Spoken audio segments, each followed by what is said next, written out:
Dampak pandemi COVID-19 terjadi penurunan cakupan imunisasi tingkat global dari 86% menjadi 81% tahun 2019. Terjadinya penurunan ini mengakibatkan timbulnya wilayah berpotensi sebagai sumber kasus kejadian luar biasa, penyakit yang dapat dicegah dengan imunisasi.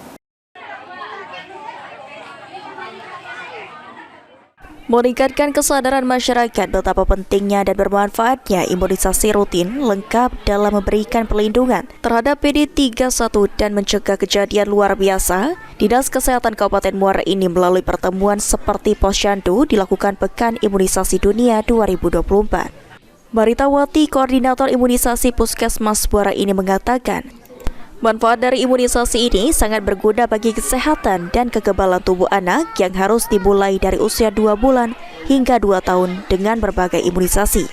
Pandemi COVID di tahun kemarin banyak orang tua yang menunda untuk memberikan imunisasi. Akibatnya, penyaluran imunisasi atau anak yang mendapatkan imunisasi mengalami penurunan hingga 81% dari sebelumnya disangka 86%. Dilakukan imunisasi tujuan itu sweeping pada bayi balita yang terlambat imunisasi atau yang tidak mendapatkan imunisasi. Jadi kita ada kegiatan kejar.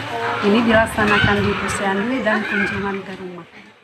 Salah satu warga bernama Rosali mengaku imunisasi untuk anaknya sangatlah penting dan bermanfaat bagi kesehatan tubuh kembang anak. Karena itu dirinya akan terus melakukan imunisasi dari semua tahapan. Adanya posyandu dan petugas yang mendatangi rumah warga lebih mempermudah ibu-ibu untuk mendapatkan fasilitas imunisasi.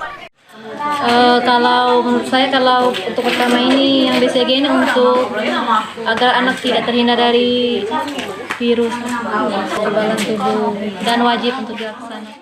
Masyarakat dihimbau untuk anak yang berusia 2 bulan hingga 2 tahun untuk segera mendapatkan imunisasi secara lengkap sesuai dengan umurnya.